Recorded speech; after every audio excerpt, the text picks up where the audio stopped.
지금부터 이정미 당대표 그리고 노회찬 원내대표를 모시고 당원과의 온라인 대화를 시작하겠습니다.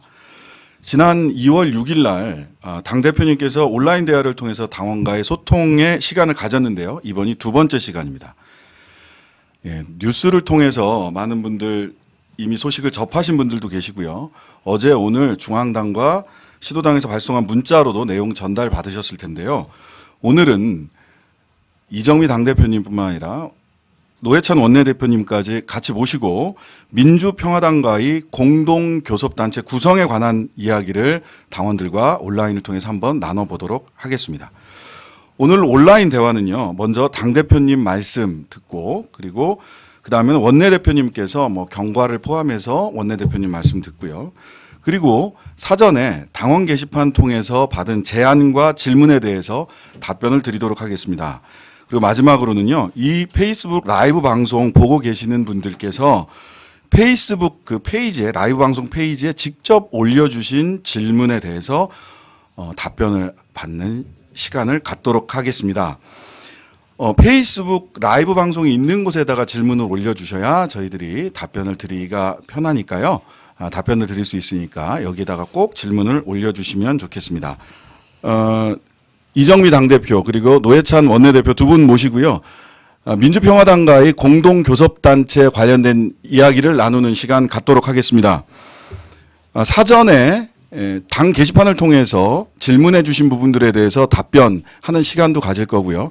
지금 페북 라이브 방송을 보고 계신 분들이 그 페북 라이브 방송 페이지에 댓글로 달아주신 질문에 대해서 답변 드리는 시간도 갖도록 하겠습니다. 짧은 시간이지만 여러분들의 의견 많이 소개하고 또 진지하게 답변 드릴 수 있도록 열심히 진행해 보도록 하겠습니다. 먼저 이정미 당대표님 말씀을 들어보도록 하겠습니다.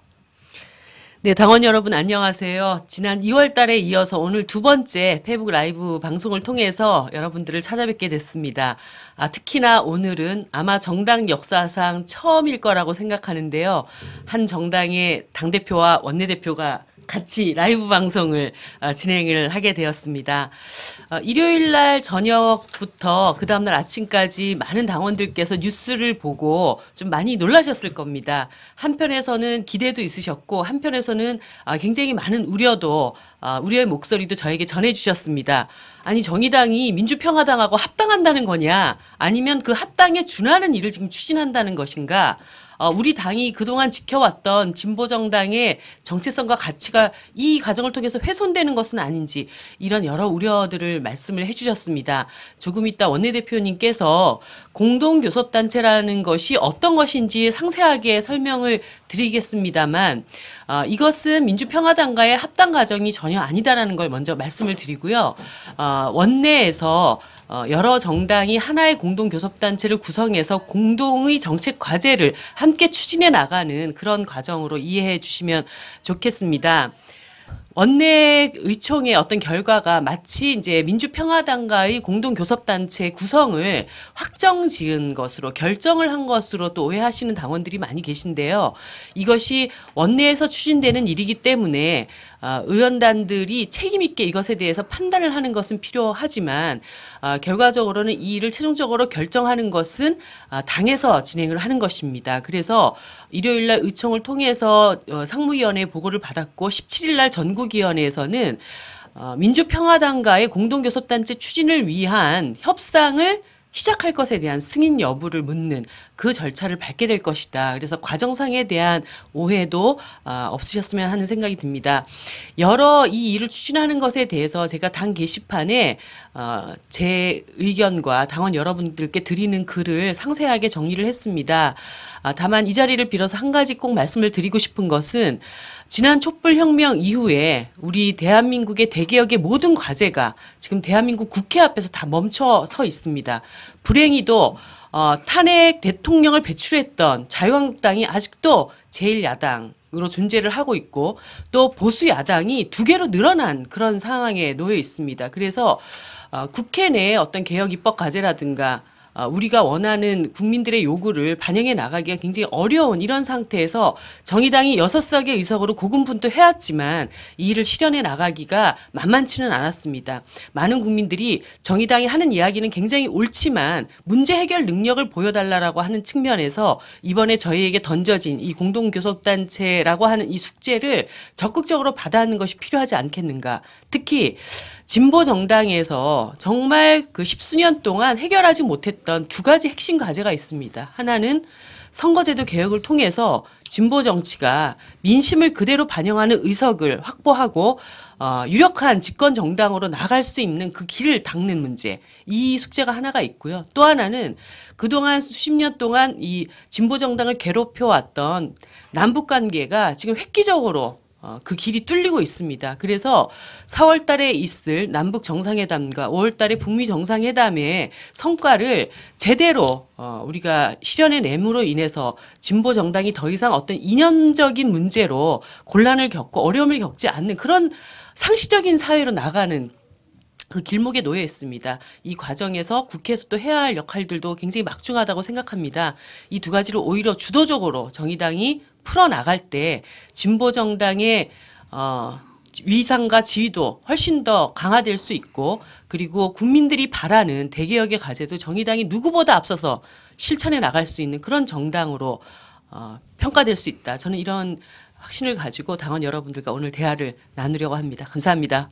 네, 이정미 대표님께서 여는 말씀을 해주셨고요.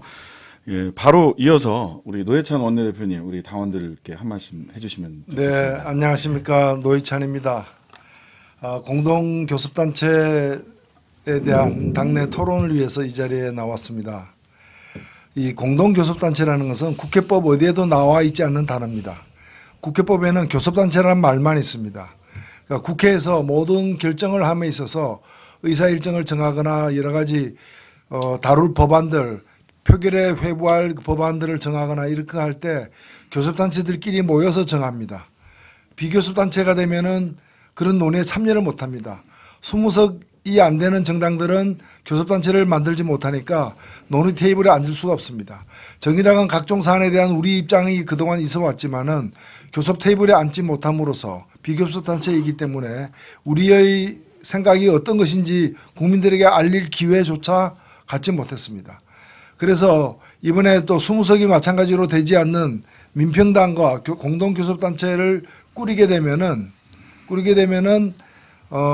그 교섭단체 테이블에 우리가 온전히 하나의 당으로서 앉지는 못하지만은 한 절반 정도의 목소리를 갖다가 낼 수 있는 그런 기회가 우리에게 오는 것입니다.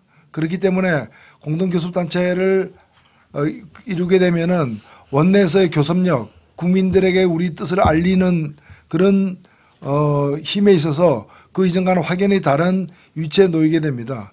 그래서 이 공동교섭단체 제안을 민평당이 지난 3월 5일에 했고 세 차례 정도 의원총회에서는 의원단 회의에서는 논의를 했습니다.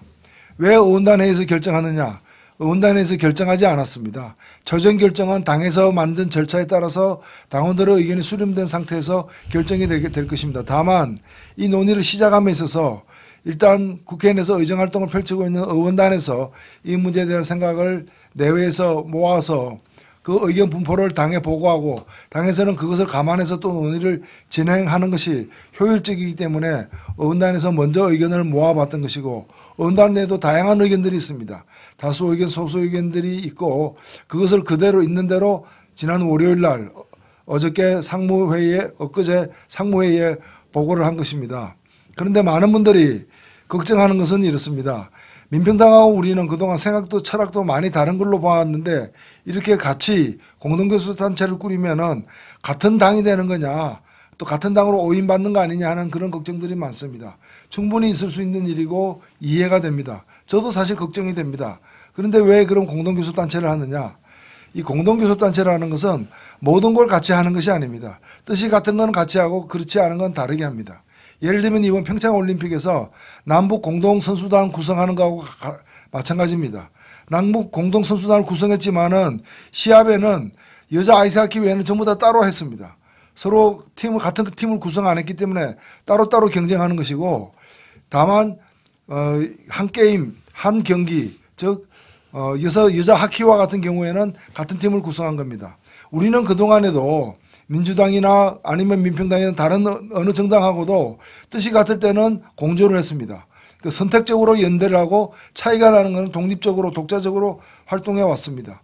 공동 교섭 기구를 만들더라도 교섭단체가 되더라도 같은 것은 같은 목소리를 내고 서로 다른 것은 따로따로 독자적으로 자기 주장을 하고 활동을 할 수밖에 없습니다.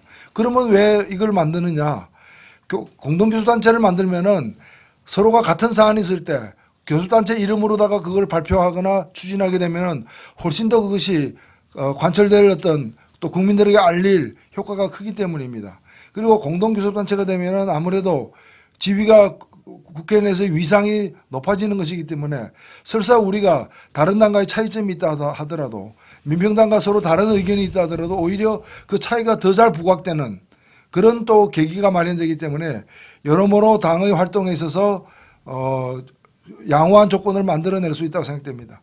그런 점에서 의원단 내에서는 다수의 의원들은 공동교섭단체 추진에 대해서 적극적으로 추진하자는 의견이고 또 다른 경우에는 지역에서 치열하게 민평당과의 경쟁을 하는 그런 지역에서는 또 그것에 대해서 상당히 걱정이 많은 그런 현실입니다. 아무쪼록 이 부분 관해서 다양한 우리의 견해가 서로 모아지는 과정에서 좁혀져서 하나의 힘 있는 결론이 내려지기를 당부드립니다. 네. 네, 원내대표님께서 이 공동교섭단체라는 게 무엇인지 그리고 왜 필요한지에 대해서 충분히 말씀을 주셨습니다. 예, 다음은 막바로 당원 게시판에 올라온 당원님들의 제안 그리고 질문 소개하고 답변을 듣는 순서입니다. 첫 번째 질문인데요. 닉네임 모두가 평등한 세상을 님이 질문 주셨는데요. 자, 민주평화당은 정의당과 사회적 약자들 특히 성소수자에 관한 인식이 매우 다릅니다. 만약 국회 내에서 이런 성소수자 이슈가 떠오를 때 공동교섭단체는 어떤 포지션을 취하게 되는지 특히 정의당은 이럴 때 민주평화당과 명확하게 대립각을 세울 수 있는지 궁금합니다. 이에 관한 의원단의 명확한 의지표명과 담보를 부탁드립니다. 라고 하는 제안을 주셨어요. 질문과 제안인데요. 이건 어떻게 원내대표님께서 답변을 좀 해주실까요? 예. 뭐 지금하고 하등 다를 바가 없습니다. 우리하고 의견이 같다면 같이 공동 보조를 취하겠지만은 의견이 다르다면은 우리는 선명하게 우리 입장을 따로 드러낼 것이고요. 그것이 공동교섭단체가 그걸 구속하지 못할 것입니다. 지금도 성소수자와 관련된 법안을 만들더라도 국회 내에서 공동 발의할 수 있는 최소 요건인 10명을 채우기도 사실 쉽지 않은 겁니다. 그러나 우리는 소수로 하더라도 그것이 옳은 길이라고 믿기 때문에 이제까지 과감하게 그 길을 달려왔는데 앞으로도 전혀 변화가 없을 것입니다. 네. 그런 함께 할 수 있는 것을 찾아가는 과정은 또 함께 할 수 없는 것을 분명히 하는 과정이 될 수 있으리라는 생각이 드는데요. 그 과정에서 정의당의 정체성은 보다 더 분명하게 드러날 수도 있겠다라고 하는 생각을 하게 됩니다. 다음 질문인데요. 이쁜이 님이 질문한 내용입니다. 그동안 기울어진 운동장에서 정의당 목소리 내고 발언에 한계가 있었던 것이 사실인데 어떤 방법으로든 메인 프레임에 올라서서 정의당의 목소리를 높이고 더욱 우리 사회의 약자 소수자의 의견을 세상에 알릴 수 있는 방법입니다. 쥐를 잡는데 검은 고양이와 흰 고양이도 괜찮다는 말입니다. 추가적으로 요즘 이명박에 대한 대통령직 재임시설 재상이 수면 위로 올라와 하나둘씩 밝혀지고 있는 이때에 당 차원의 또는 공동교섭단체 차원에서 이명박 구속 및 재산몰수 추진위원회 등등을 할 수 있을지 질문드립니다. 라고 하는 취지의 질문이 있었습니다. 어떠신가요? 공동교섭단체를 하면 이명박부터 어떻게 좀 해보자라고 하는 취지신 것 같은데요. 이런 질문에 대해서는 어떻게? 오늘 또 소환되셨고 그런 문제와 관련해서 두 당이 함께 어떤 공동의 과제를 도출할 수 있다면 최선을 다하겠고요. 앞부분에 대한 얘기를 조금만 말씀을 드리면 제가 환경노동위원회 의원입니다. 정의당 의원으로 단 한 명이기 때문에 비교섭단체이기도 하고 그래서 간사 간의 논의에 전혀 들어갈 수가 없습니다. 그런데 현행 지금 국회 운영상에는 모든 그 상임위원회의 주요한 의안들을 다루고 논의를 하는 과정들이 간사 간의 합의를 통해서 도출되게 되어 있습니다. 그렇기 때문에 제가 아무리 좋은 법안들을 많이 발의를 해도 간사 논의에 들어가지 못해서 제 법안이 제대로 논의가 거의 되지를 못하고 있습니다. 특히 노동 관련된 쟁점 법안들은 한번 제대로 논쟁이라도 해봐야 되는데 그 논쟁조차도 해보지 못하거나 얼마 전에 있었던 근로시간 관련된 한노위 내에서 여러 이제 어려움들이 있었는데요. 그 당시에도 3당 간사들끼리 상당히 계약된 후퇴된 안을 합의를 해가지고 들어와서 제가 법안 소위에서 굉장히 곤욕을 치르면서 밤을 새고 논의를 했던 과정이 있습니다. 앞으로 만약에 공동교섭단체가 추진이 돼서 각 상임위별 정의당이 간사 역할들을 하나씩이라도 맡게 된다면 우리가 제출한 법안들을 제대로 그 심도 있게 다룰 수 있는 기회를 얻게 된다든가 간사 간의 합의를 통해서 뭔가 이렇게 잘못된 법안들이 다뤄지게 되는 것을 저지할 수 있다든가 이런 여러 가지 더 적극적인 역할들도 의회 안에서 벌어지게 될 것이다. 저는 그렇게 보고 있습니다. 네. 사실 우리 당원들이나 국민 여러분들께서는 간사 간 합의 이게 얼마나 중요한지에 대해서 잘 감이 없는 감이 좀 부족하실 수 있을 것 같습니다. 도대체 그 지금 대표님께서 말씀하신 간사 간 합의로 상임위가 운영된다. 이게 도대체 뭘 뜻하는 건지, 또 우리 당 의원들이 상임위원회 간사가 되면 어떤 권한을 가질 수 있는지에 대해서 노회찬 대표님 좀 설명을 좀 해주시죠. 국회의 권한이 여러 가지가 있습니다만은 흔히 국회를 입법부로 부르는 것처럼 가장 큰 역할은 법을 만드는 것입니다. 결국 정책이란 것도 법으로 법제화됨으로써 효력을 더 발휘하게 되는 것인데요. 근데 법안을 내고 표결을 하는 과정에서 그 법안을 표결할 대상으로 올리느냐 마느냐를 결정하는 게 간사들의 역할입니다. 그래서 간사 간의 합의 테이블에 앉지 못하면은 내가 낸 법안이 반드시 이건 다뤄줘야 된다. 부결되더라도 표결에 붙이자. 이런 얘기를 할 기회를 못 갖게 되는 겁니다. 그리고 간사 간의 간사가 되어서 그 테이블에 앉게 되면은 최소한 우리 당이 정의당이 낸 법안은 좀 빨리 다룰 수 있도록 그 의사 일정의 테이블 위에 올려놓을 가능성이 매우 크기 때문에, 그리고 우리가 몸을 던져서라도 막아야 되는 그 법안이 있다면은 그건 역시도 논의 테이블에 올라오지 못하도록 막는 데 있어서 적지 않은 역할을 사실 또 할 수가 있습니다. 그렇기 때문에 의정 활동에 있어서 우리가 온전히 하나의 당으로서 단체 교섭단체를 만들지는 못하지만 공동교섭단체라도 만들 경우에는 1년의 절반 정도는 교섭단체로서 한 20석까지는 교섭단체로서 활동하는 것과 같은 효과를 낼 수 있다 이렇게 생각합니다. 그러니까 간사 간 합의가 안 되면 상임위원회에서 법안에 대해서 표결을 할 수 없는 거죠. 그러니까 네. 굉장히 강한 비토 파워를 간사가 행사할 수 있는 소위 거죠. 안건 자체로 상정이 안 되기 때문에요. 네네. 몸으로 안 막아도 되겠네요, 이제. 간사가 됐을 그래도 경우에는. 몸으로 막을 일도 공동교섭단체이기 때문에 몸이 여전히 필요합니다. 네. 예. 지금 현재 국회에는 18개의 상임위원회가 있습니다. 그리고 공동교섭단체를 만들게 되면 약 21명에서 22명 정도 공동교섭단체가 되고요. 대략 이건 협의의 대상이긴 하겠지만 저희 정의당 소속 국회의원분들이 들어가 있는 상임위원회는 대체로 간사 역할을 하시게 될 수도 있겠다. 그냥 산술적으로 계산을 해봐도 간사 역할을 하실 수 있겠다 하는 생각이 듭니다. 그러면 환노위에서 법사위에서 비토 파워 간사가 할 수 있는 법안 상정과 관련된 여러 가지 권한을 행사할 수 있다라고 하는 상상을 저희들이 해볼 수 있겠습니다. 자, 이제 세 번째 질문입니다. 닉네임 루스님이 질문해 주셨는데요. 공동교섭단체 구성 후 정의당이 할 수 없었던 일을 이뤄가게 될 텐데요. 가장 중요하게 생각하고 공동교섭단체에서 추진하고자 하는 사안을 3가지만 한번 알려주십시오라고 하는 질문입니다. 원내대표님. 예. 사실 21석, 2석의 교섭단체만 가지고서 마음먹은 모든 일을 다 관철시킬 수는 없습니다. 지금 국회에는 전체 국회의원 중에 5분의 3이 동의하더라도 330일을 기다려야 법안 하나라도 통과시킬 수 있는 국회 선진화법 제도가 있기 때문입니다. 그럼에도 불구하고 공동교섭단체가 되면은 교섭단체 간 협상 테이블에 앉을 수 있고 거기서 우리가 주요하게 생각되는 정책들을 꺼낼 수가 있는데, 대표적으로 보자면은 우리의 수건인 선거제도 개혁과 관련해서는 저는 어저께도 민평당 원내대표와 만나서 가장 중요한 건 선거제도 개혁이라는데 서로가 공감을 나누었습니다. 선거제도 개혁도 있고 그다음에 교섭단체 문턱을 낮추는 그런 국회개혁, 정치개혁도 함께 할 수 있는 여지가 있는 게 있고요.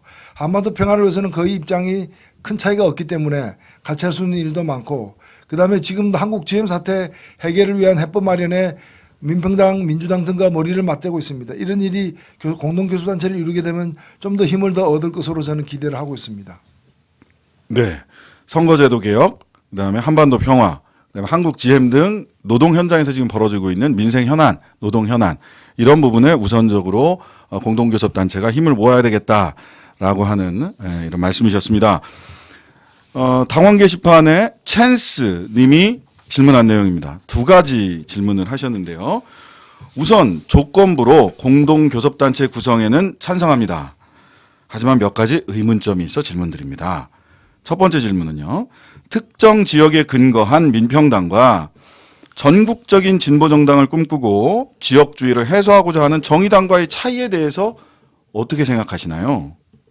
하는 질문이 첫 번째고요. 두 번째는 공동교섭단체를 구성한다면 반대하는 당원들의 실망이나 그동안에 정의당을 지지해온 시민들의 실망이 있을 수도 있는데 이 부분들은 어떻게 극복할 예정이신가요? 하는 이 두 가지 질문입니다. 굉장히 중요한 질문 두 가지를 그 찬스님께서 보내주셨는데요. 먼저 첫 번째 질문부터 답변을 들어보도록 하겠습니다. 자, 특정 지역 근거한 민평당, 전국적 진보정당 꿈꾸는 정의당 그 차이를 어떻게 생각하느냐 말하자면 그 차이를 어떻게 극복할 것이냐라고 하는 문제라는 질문이라고 생각이 되는데요.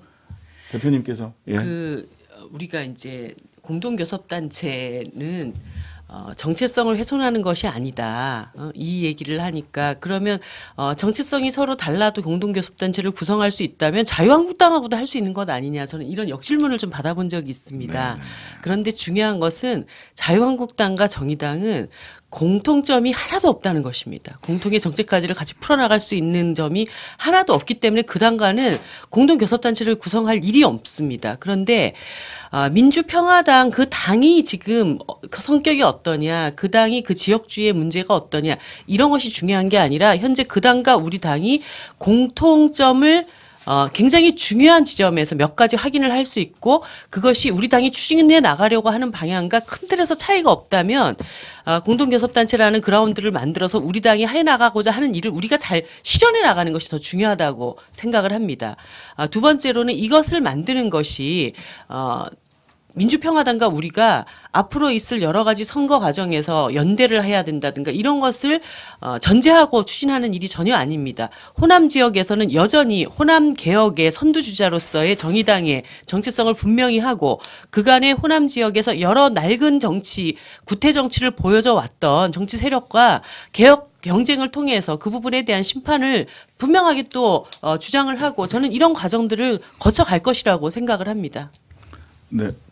같은 질문에 대해서 오늘 지금도 우리는 뜻이 같은 부분은 협력을 하고 뜻이 다른 부분은 서로 치열하게 경쟁하고 있습니다. 선거 같은 경우는 더욱더 경쟁을 하고 있고요.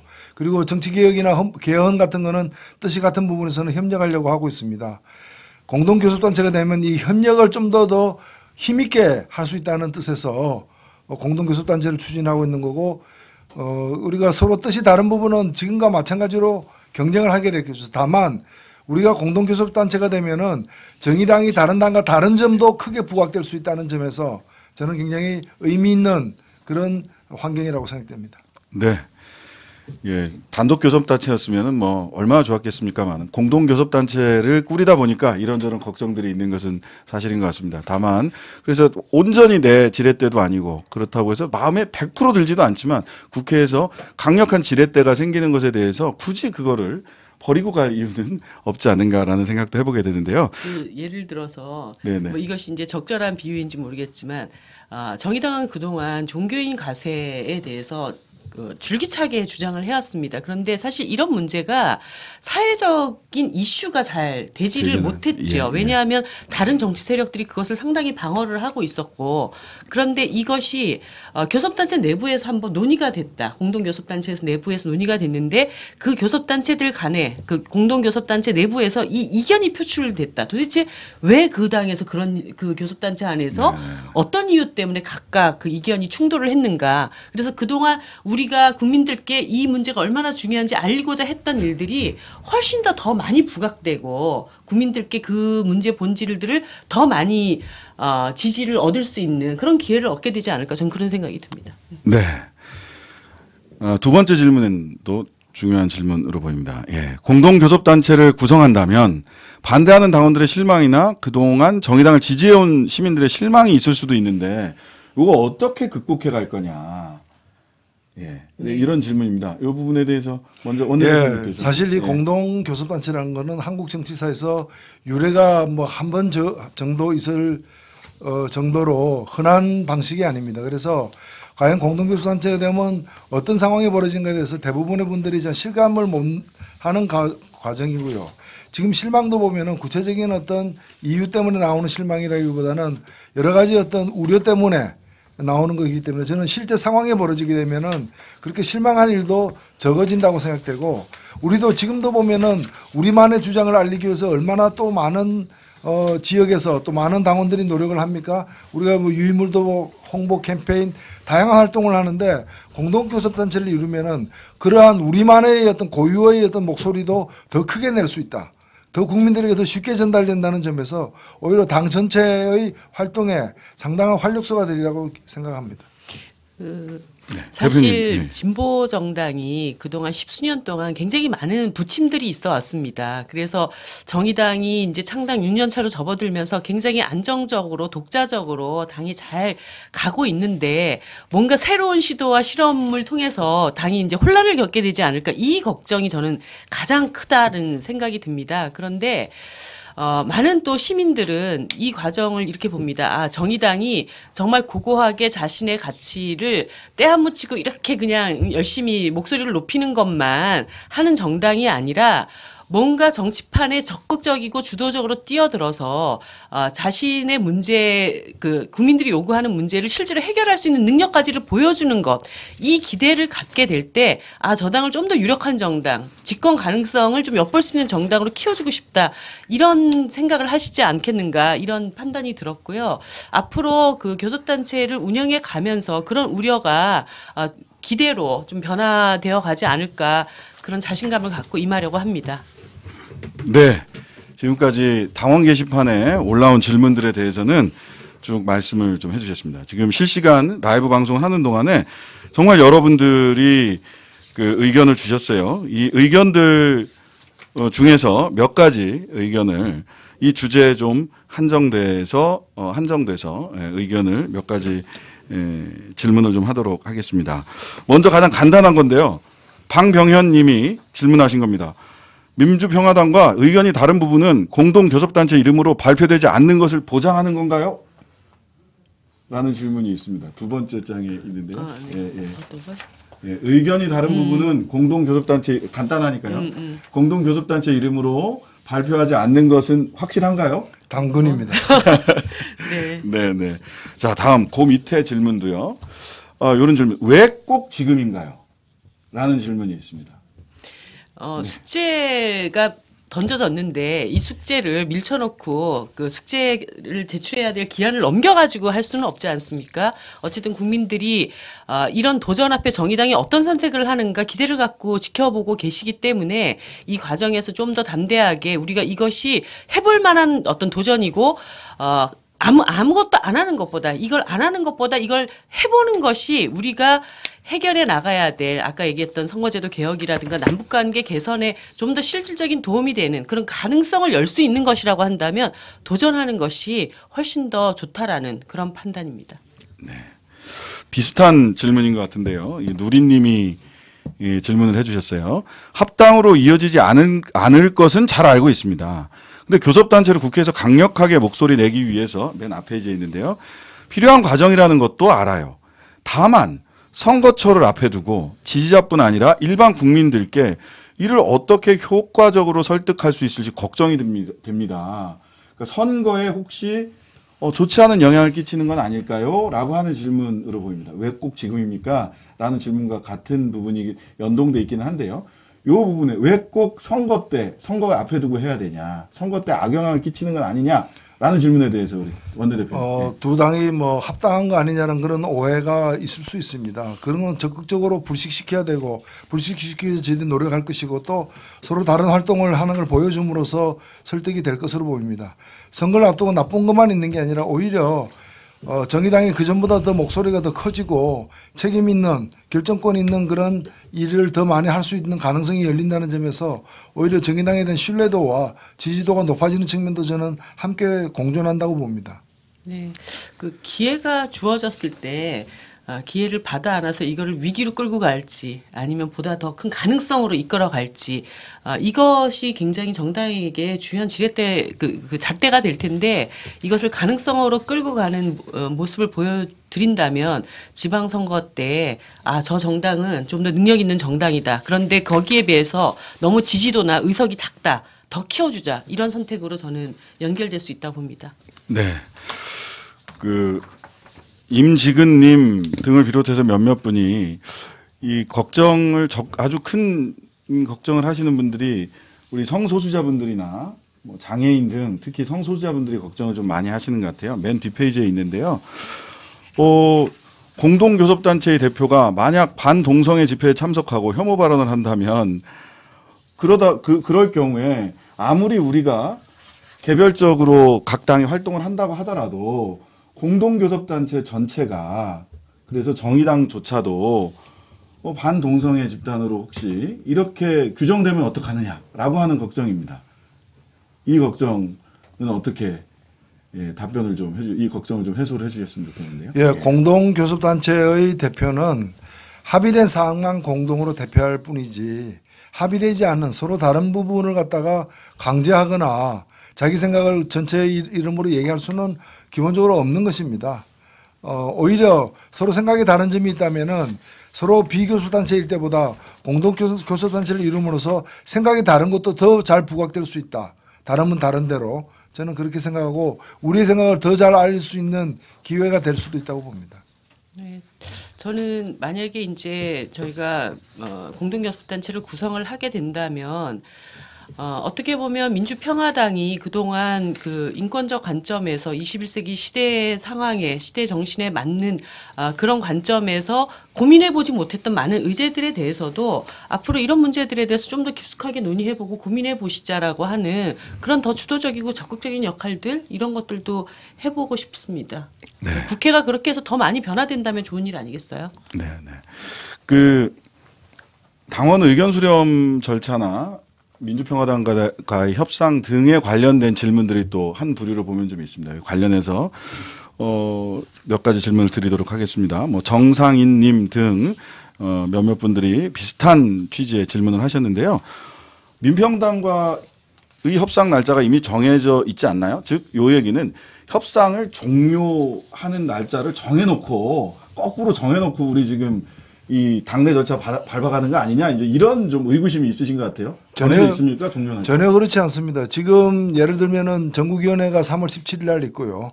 전국위원회에서 만일에 승인이 되면은 계속 승인이 되면은 그때부터 공식 협상이 시작되는 것이고 또 공식 협상의 결과물이 당에서 승인을 받지 못하면은 협상을 했다더라도 이 타결은 되지 않을 것입니다. 그리고 만일 3월 17일 전국위원회에서 승인이 안 나면은 협상이 시작도 안 될 것입니다. 그래서 모든 것은 앞으로의 남아있는 단계에서 당의 결정이 있어야만 한 발이라도 더 내디딜 수 있다. 따라서 이 협상의 끝은 언제냐 정해져 있지 않습니다. 우리가 하기 나름입니다. 네. 요거는 요 질문은 뭐 요 정도로 하시면 될 것 같고요. 그 다음에 나오는 이야기들은 이제 절차에 있어서 다른 부분에서도 좀 나오는데요. 요거 뭐 당원 총투표나 당원 여론조사 뭐 이런 등등까지를 고려했어야 되는 거 아니냐라는 질문도 있습니다. 그래서 당원 이거를 전국위원회에서 협상을 시작하라는 것을 결정을 하긴 하는데 그러면 최종 결정은 어떻게 하는 거냐? 타결에 대한 최종 결정은 어떻게 하는 거냐?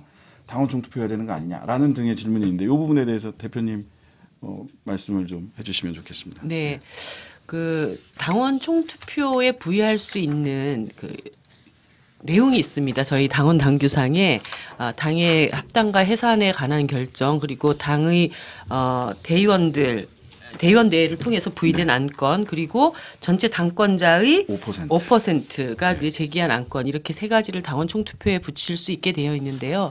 제가 이제 이 당원 총투표 말씀 전에 좀 드리고 싶은 이야기는 당의 진로를 결정하는 여러 층의 어떤 일들이 있습니다. 그런데 이 부분은 당의 당원 당규를 뭔가 수정을 하거나 개정을 해야 되는 일도 아니고 당의 조직 체계를 허물고 뭔가 새로운 것을 만드는 것도 아니고 6명의 국회의원들이 원내에서 원내 활동들의 그 활동 성과를 극대화시켜 나가기 위한 전술로서의 공동교섭단체를 구성하는 문제. 라고 하는 측면입니다. 그렇기 때문에 이 문제를 그 책임지고 책임 있게 판단하고 또 그 결과에 대해서 책임져야 되는 단위도 이 일을 끌고 나갈 이제 의원단에게 일차적으로 있었다고 생각하기 때문에 의원단 총회에서 여러 의견들을 먼저 좀 제출을 한 것이고요.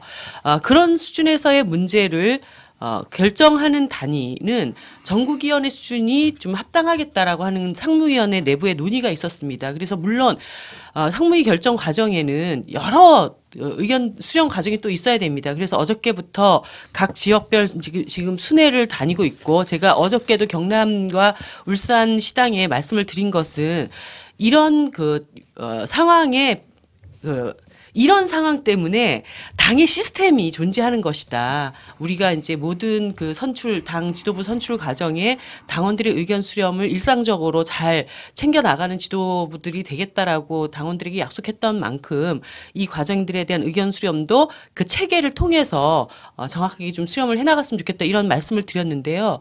결국 이제 전국위원회에서 협상 승인에 대한 결정도 하게 될 것이고 뿐만 아니라 협상 결과를 갖고 와서 자 이제 그러면 공동교섭단체를 할 것인지 말 것인가에 대한 최종적인 결정 단위를 어디로 할 것인가도 전국위원회에서 최종적으로 판단을 하게 될 것입니다. 물론 총투표를 통해서 하자라고 하는 의견들도 제가 신중하게 그분들이 왜 그것을 요구하는지에 대해서 여러 각도에서 지금 의견들을 검토를 하고 있습니다. 다만 현재로서 제가 볼 때는 이 안을 다룰 수 있는 어떤 수위를 놓고 봤을 때 당원 총투표까지 가는 것은 당원들에게 그것에 대한 책임을 떠넘기는 것이 아닌가. 오히려 이 일을 책임질 수 있는 지도부 단위에서 책임있는 결정을 하고 또 그 결과에 대해서 책임지는 것이 맞지 않은가 이런 생각을 하고 있습니다. 네, 지금 제가 조금 한 말씀 더. 예. 아마도 최종적으로는 지금 대표님 말씀하신 대로 해서 최종적으로는 이 절차에 대한 어떤 완성, 그 절차를 어떻게 밟을 것인가에 대한 논의의 종결은 전국위원회에서 아마 그까지 될 것 같습니다. 그리고 몇 가지 이 문제와 관련된 지적이 있어서 말씀을 드리는데 왜 언론을 통해서 알게 됐느냐라는 건데 사실은 그거는 제가 보던 현재 상황 자체가 부득이합니다. 왜냐하면 우리가 당원들에게 이걸 알리기 위해 가지고 이메일을 쏘든 아니면 게시판에 올리든 실은 언론에 바로 나기 때문에 우리가 그만큼 또 주목을 받고 있기 때문에 그 게시판에 들어가기 전에 언론을 통해서 먼저 접할 수밖에 없는 그런 환경이라는 걸 먼저 말씀드리고요. 두 번째는 지난주에 정의당 광역시도당 위원장 연석회의가 있었습니다. 그 연석회의에서 앞으로 이 문제에 대한 당내 논의를 거침에 있어서 지도부가 아무런 입장도 안 만들고 그냥 상황만 제출하고 당원들의 뜻을 묻는 것은 무책임하다. 지도부가 우선 최종 결정은 당원들의 뜻을 받아들여서 결정하더라도 일정한 절차를 거쳐서 결정하더라도 당원들에게 이런 사안이 생겼고 지도부는 이렇게 생각하는데 당원들 생각은 어떠냐고 이렇게 물어야 된다. 그게 책임 있는 토론의 전개다. 그런 뜻에서 우선 1차적으로 이 제안을 받은 의원단총회에서 뜻을 한번 모아봤고 물론 최종 결정된 건 아닙니다. 그다음에 그거 상무위원회 보고를 했고 또 상무에서 논의를 거쳐서 나중에 전국위원 논의까지 이어지기 때문에 이 절차 자체는 오히려 지금 밟고 있는 절차가 당원들에게 좀 더 지도부가 책임 있는 모습을 좀 지는 그런 토론 과정이라고 생각을 합니다. 네. 당원들 의견 수렴 위해서요. 여기 잠깐 보시면 우리 공지되어 있는데요. 상무위원회에서 월요일 날 결정됐잖아요. 그러고 나서 월요일부터 금요일까지 11군데에서 간담회가 진행이 됩니다. 전국에서 동시다발로 대표님도 내려가시고 김종대 의원도 내려가시고 원내대표님도 가시고 해서 우리 당원들 의견 충분히 듣고 있습니다. 이 공지사항 확인하셔서요. 이 지정된 날짜에 자기 지역에 있는 곳에 반드시 참여하셔서 많은 의견들을 더 많이 내주시면 고맙겠습니다. 그 17일 날 전국위원회가 공동교섭단체를 구성한다 이 결정을 하는 게 아니라 그 교섭을 시작한다라는 걸 결정을 하게 됩니다. 그래서 저는 17일 이후에도 지금 우리가 일주일이라고 하는 굉장히 촉박한 기간 동안 여러 의견들을 이제 충분히 또 수렴하기는 부족하기 때문에 전국이 이후에라도 당원들과 끊임없이 이 문제에 대해서 소통하고 의견들을 수렴하겠다는 약속을 다시 한번 드립니다. 네. 이 댓글에는 없는 댓글 질문에는 없는 건데요. 보통 우리 이 공동교섭단체 관련된 기사들 밑에 달려있는 댓글들을 보면 몇 가지를 좀 사실관계를 짚어주고 가야 될 게 있을 것 같아서 단문입니다. 국고 보조금 등 금전적 이익 때문에 정체성에도 불구하고 교섭단체 하는 거 아닙니까? 라는 댓글이 있습니다. 예, 이 공동교섭단체일 경우에는 단일 교섭단체와 달리 국고 보조금 혜택이 전혀 없습니다. 빵입니다. 그리고 우리 비교섭단체 현재 정의당도 비교섭단체로서 국고 보조를 받는 부분이 있습니다. 있기 때문에 지금보다 줄어들면 줄어들지 늘어나지는 않을 가능성이 큽니다. 네. 다음. 그럼 교섭단체 대표는 누가 하시나요? 라는 질문이 있습니다. 예, 통상 각 당의 원내대표는 있게 마련이고 그다음에 교섭단체의 이 대표는 누가 하는가는 협상의 대상입니다. 협상의 대상이고 또 경우에 따라서는 공동으로 할 수도 있고요. 그래서 뭐 몇 달씩 서로 돌아가면서 할 수도 있고요. 여러 가지 가능성은 열려 있습니다. 그래서 이런 부분과 관련해서는 정의당의 기본 원칙은 당 대 당 1대1 원칙이다 이렇게 말씀드릴 수 있습니다. 네, 저희 당원들이야 우리 원내대표께서 길게 오래 하셨으면 좋겠다라는 바람을 가지고 계실 거라는 생각이 듭니다. 네, 지금까지 페이북 라이브 진행되는 동안에 올라온 질문들도 뭐 이렇게 좀 다 소개해 드리지는 못했습니다. 최대한 많이 소개해 드리려고 했는데요. 이런 질문들을 전해 드렸고요. 그래서 이후에도 이런 시간들을 당원들과 직접 소통하고 또 당의 체계, 광역시도당과 지역위원회 등 당의 체계를 통해서 소통하는 과정은 끊임없이 가져가겠다. 또 이번 기회가 오히려 우리 당의 의사소통 시스템이 얼마나 잘 작동하는지 또는 어떤 극복해야 될 지점이 있는지를 한번 점검해 보는 자리이기도 하겠다라는 생각을 사무총장으로서는 하고 있습니다. 끊임없이 당원들과 더 많이 소통할 수 있도록 노력하겠습니다. 아마 협상의 어떤 그 종반 지점까지 대충 협상의 윤곽이 나오면 그 부분에 대한 설명도 이런 방송을 통해서 당원들께 한 번 더 드리는 것도 좋지 않을까 싶습니다. 네. 더 많은 당원들의 제안과 질문을 듣고 싶지만 오늘은 좀 마무리를 해야 될 것 같습니다. 제가 야구를 참 좋아하는데요. 1루에서 발을 떼지 않으면 2루로 갈 수가 없습니다. 물론 2루에 가는 동안에 도루를 하다가 죽을 수도 있고 또 뭐 병살타가 될 수도 있습니다. 하지만 1루에서 발을 떼지 않으면 2루에 갈 수 없고 2루에 가지 않으면 득점할 수 없습니다. 이런 위기와 기회가 동시에 존재하는 상황이라는 생각이 들고요. 저는 이 위기와 기회가 동시에 존재하는 상황에서 우리 이정미 대표님 그리고 노회찬 원내대표님을 비롯한 의원단과 당의 지도부가 충분히 지금의 기회를 정말 득점으로 연결시킬 수 있는 능력을 충분히 가지고 계시리라 믿고 있고 우리 당원 여러분들께서 또 제대로 가라고 항상 말씀해 주시고 격려해 주시리라 믿습니다. 마치기 전에 제가 한 말씀 마지막으로 할게요. 한 말씀씩 이제 마지막으로 한 말씀씩 대표님과 원내대표님 한 말씀씩 듣고 마무리하려고 합니다. 대표님 한 말씀 해주시죠. 원내대표님께서 주옥 같은 마무리를 해주시리라고 생각을 하고 많은 사람들이 이 일을 해서 도대체 얻는 게 뭐가 있다고 자꾸 이걸 하려고 하느냐. 선거를 앞두고 여러 가지 당의 혼란만 가중시키고 우리 앞에 오는 어떤 위기 상황은 굉장히 현실적인데 얻는 것은 별로 이렇게 불확실한데 이걸 왜 하려고 하느냐 이런 질문들을 굉장히 많이 하셨어요. 근데 저는 아무리 생각해봐도 모르겠습니다. 민주평화당은 그 당이 가지려고 하는 실질적인 어떤 이득 이런 것들을 많이 계산을 하시겠지만 정의당이 이익이라고 생각하는 기준은 뭐냐? 정의당에게 오는 이득이라고 하는 것은 무엇이냐? 정말 촛불혁명이 중단되지 않고 대개혁이 국회 안에서 제대로 실현되기를 바라는 국민들의 마음, 그리고 노동자 농민들이 정말 자신들의 삶을 보호할 수 있는 그런 법안들이 정상적으로 상식적인 수준에서 다뤄지기를 원하는 국회, 이것을 만드는 것이 정의당의 가장 큰 이익이 아닌가. 그 기준을 가지고 그것을 지금보다 더 잘 실현해 나갈 수 있는 그런 기회가 생긴다면 정의당은 과감하게 그것을 부여잡아야 한다. 그것이 정의당의 이익이다. 이렇게 생각을 하고 있습니다. 네, 원내대표님. 예, 우리가 2년 전에 그 20대 국회의원 총선거가 있었는데 6명이 당선됐습니다. 6명이라도 당선되어서 기쁘다, 다행이다라고 생각하는 분들도 많이 계셨지만 6명에 그친 것에 대해서 상당히 안타까워하는 분들이 더 많았을 겁니다. 아마 우리 2년 전에 국회의원 당선자가 16명이었다면 어떻겠습니까? 훨씬 더 기뻐했을 것입니다. 그리고 16명이었다면은 교섭단체, 온전한 교섭단체는 이루지 못했지만 지금보다는 훨씬 더 많은 발언권을 가졌을 것이고 국민들에게 우리의 뜻을 더 많이 펼쳤을 것입니다.